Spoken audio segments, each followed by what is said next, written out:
मिलेंगे बहुत मार्ग भटकाने के लिए, संकल्प एक ही काफी है मंजिल तक पहुंचाने के लिए।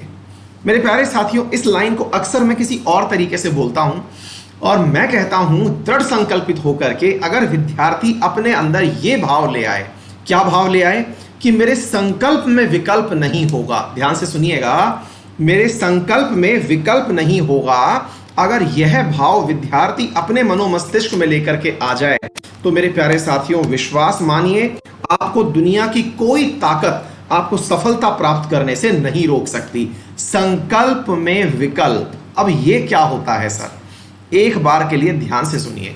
हालांकि मैं बहुत सारा इधर से फिल्मों में से बहुत सारी चीजें कोट करता हूं, लेकिन हाँ, जब किसी बड़े आदमी को कोट किया जाता है तो हमें लगता है कि जब इन्होंने ये चीज इसी तरह से चलते हुए पाई है तो क्यों ना हम भी ऐसा ही करें। मेरे प्यारे साथियों, में एक इंटरव्यू देख रहा था नवाजुद्दीन सिद्दीकी का, जो इस समय बॉलीवुड में उनके बारे में ये चर्चा है कि हाईएस्ट पेड एक्टर हैं, यानी कि सैलरी सबसे ज्यादा उनको मिलती है।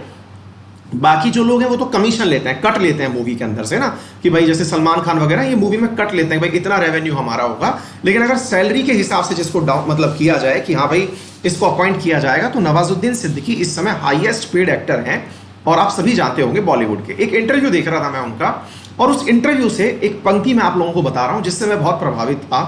उनके बारे में पढ़ा कि वो बताते थे कि जब वो पढ़ाई किया करते थे, एनएसडी के अंदर थे, तब वो चौकीदारी करने के लिए रात को किसी फैक्ट्री के गेट पर बैठने जाते थे। और ये चीज पड़ी हुई है यूट्यूब के ऊपर, आप आराम से गूगल कर लीजिएगा। जब वो फैक्ट्री जाया करते थे अपनी एक तरफ अपने सपने को पूरा करने के लिए, एक यूपी के बहुत ही छोटी सी जगह से निकले हुए थे, और अपने सपने को पूरा करने के लिए वो अपनी क्लासेस खत्म होने के बाद में, एक्टिंग क्लासेस, क्योंकि उनके पास ना कोई ऐसा फाइनेंशियल बैकग्राउंड था या फिर कोई भी किसी बहुत बड़े खानदान से बिलोंग नहीं करते थे, एक अति साधारण परिवार यूपी के से आते थे। अपने सपने को पूरा करने के लिए वो थिएटर करने जाते थे, और थिएटर करते समय अपने दिमाग में केवल एक पिक्चर अपने लिए रखते थे कि मुझे एक दिन सक्सेसफुल एक्टर बनना है। अब उस कार्यक्रम के लिए उनके पास में जो भी पैसा आता था वो तो पैसा खर्च हो ही गया घर से आने वाला। अब घर खर्च कैसे चलाएं, यानी खुद का खर्चा कैसा चलाएं, इसके लिए वो जाते थे एक होटल के फैक्ट्री के बाहर रात को गार्ड का जॉब करने। तो इंटरव्यूअर उनसे पूछ रहा है कि साहब, आपको उस समय ऐसा नहीं लगा क्या कि मैं इतने बड़े ख्वाब को देख रहा हूं जिसको लाखों की दुनिया देखती है, आपका ख्वाब है कि वहां पहुंचना है, आप अपनी वर्तमान परिस्थिति को देखिए, आपके स्ट्रगल को देखिए, तो कैसे आपको यह विश्वास हुआ कि मैं वो बन सकता हूं। तो बहुत प्यारा आंसर लगा और मैं उससे खुद बहुत प्रभावित हुआ। और उन्होंने कहा कि देखिए, आपके अंदर की 100% ऊर्जा किसी काम में तभी लग सकती है जब आप एक ही काम सोचते हो।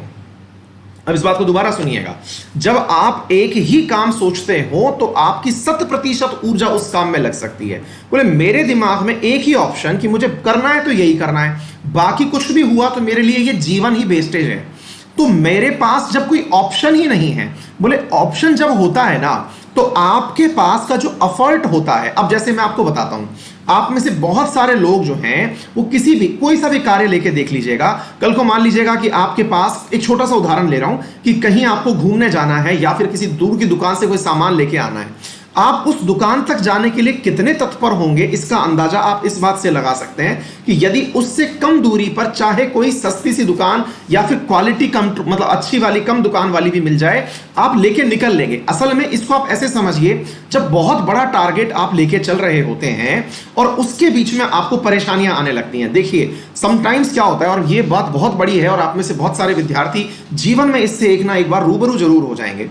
होता क्या है कि जैसे मान लीजिए आपने यूपीएससी के एग्जाम को टारगेट किया कि भाई मुझे यूपीएससी क्रैक करना है। यूपीएससी की तैयारी में कुछ हर्डल्स आते हैं, और आज मेरा जो 7:45 का स्लॉट है, मैंने उसमें आपके सामने इन्हीं क्वेश्चंस आंसर्स को लेकर के आया हूं। बहुत प्रॉपर प्यारा सा एक सेशन बनाया है, शायद उससे आपको बहुत लाभ होगा। देखिएगा, इसी क्लास के बाद में है और बहुत ही अच्छा सेशन है, एक बार देखिएगा जरूर। तो उसमें क्या है, मान लीजिए यूपीएससी आपने टारगेट किया, तैयारी करते समय बहुत सारे व्यवधान आए। व्यवधान मतलब सबसे बड़ा व्यवधान तो ये कि इतना विशाल जो लक्ष्य मैंने देख रखा है, क्या मैं ये पूरा कर सकता हूं। बस इसके दिमाग में आते ही टेंशन नंबर 2 आना कैसे शुरू हो जाती है कि यार छोड़, इससे अच्छा ये है थोड़ी सी मेहनत में मेरा स्टेट पीसीएस निकल जाएगा, थोड़ी सी मेहनत में मेरा एसएससी निकल जाएगा, चल टारगेट हटा दे। संकल्प में जब विकल्प आ जाता है तो यह समझ के चलिएगा कि आपका वो संकल्प कभी भी पूरा नहीं हो सकता, क्योंकि आपकी एनर्जी पहले ही आपने ही घटा दी है। आप अपने एफर्ट्स को ही कॉम्प्रोमाइज कर चुके हैं। दिमाग में एक ही काम करने का जज्बा रखना, चाहे फिर वो आपका रेलवे का ही एग्जाम निकालना हो कि यही करना है तो 100% यही करना है, फिर सारे ऑप्शंस मेरे रेलवे के, चाहे ग्रुप डी का एग्जाम निकालना हो, फिर उसी के अंदर घुसेंगे। ऑप्शंस मत क्रिएट करना, और स्पेशली नीचे लटके हुए फल तोड़ने के चक्कर में ऊपर लटका हुआ फल मत छोड़ देना कि भाई लो लाइंग फ्रूट्स को मुझे पाना है, ऊपर वाले फ्रूट छड़िए छोड़ देते हैं। कभी मत करना। अगर लाइफ में कुछ करना चाहते हो, याद रखोगे इस बात को, जब भी बड़े बनोगे तो मुझे बताइएगा, याद करिएगा इस बात को लेकर।